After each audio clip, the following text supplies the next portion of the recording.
আমি আপনাদের পোস্ত বাটি বানিয়ে দেখাবো। এটা বাঙালিদের কাছে একটা সোজাই জিনিস, সবাই করতেই পারবে। তবু আমি আমার মতো করে বানিয়ে দেখালাম।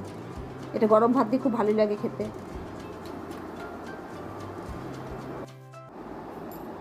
আমি আপনাদের কাছে পোস্ত বাটি বানিয়ে দেখাবো, সেজন্য পোস্তটা আমি বেটে নিচ্ছি।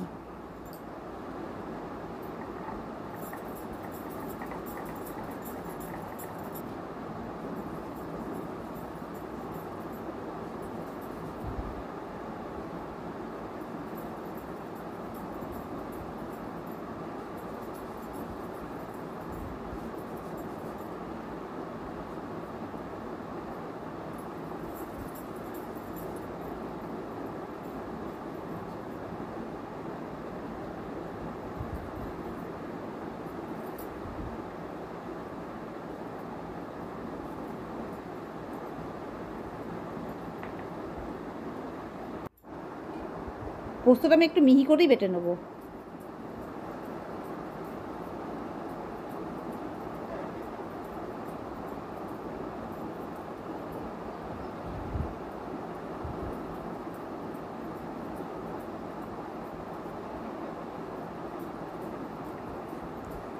আমি পোস্তটাকে 2-3 বার করে বেটে নেবো। পোস্তটা মিহি হবে, তারপরে আমি বাটিতে নামাবো।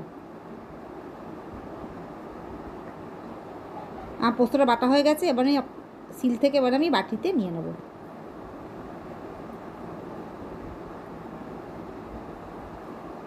বাটির মধ্যে একটু জল রেখেছি, জলের মতো পোস্তটাকে নিয়ে নেবো।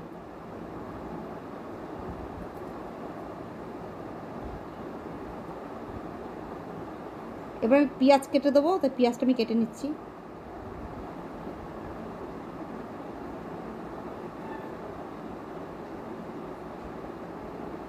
আমার ছোটো সাইজের পেঁয়াজই দেবো, বেশি পেঁয়াজ আমি দেবো না, হালকা করে পেঁয়াজ দেবো। আর কাঁচা লঙ্কা দিয়ে দেবো কুচি কুচি করে কেটে।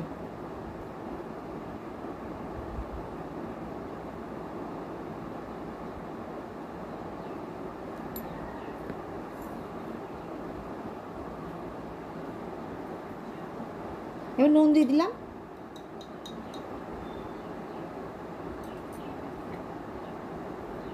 এর ওপর দিয়ে আমি সরষের তেল দিয়ে দেবো। এটা আমরা সবাই জানেন করতে, খুবই সোজা। তা পোস্ত বাটি খেতে ভালো লাগে গরম ভাত দিয়ে, সেজন্য আপনাদের আমি করে দেখাচ্ছি। ভালো করে গুলে নেবো চামচ দিয়ে আমি।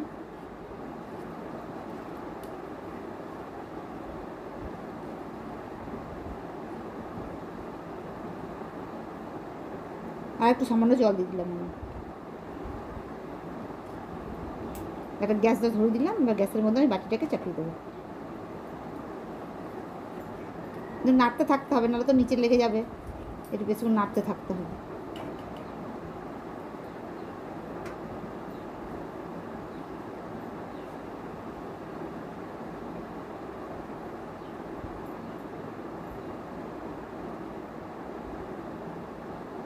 এভাবে পোস্ত বাটিটা ফুটছে।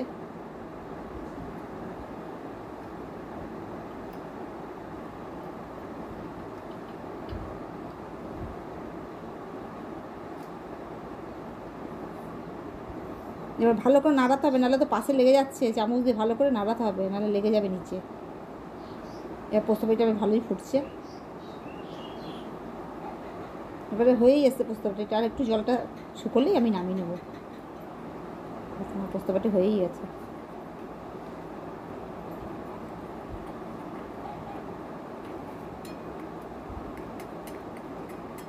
আর একটু জলটা শুকোবে।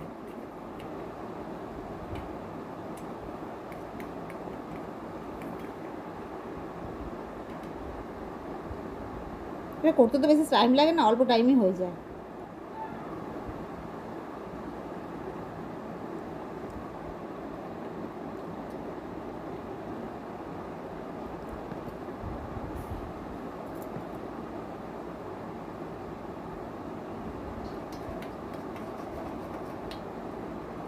খানিক্ষণ বাদে আমি নামিয়ে নেবো।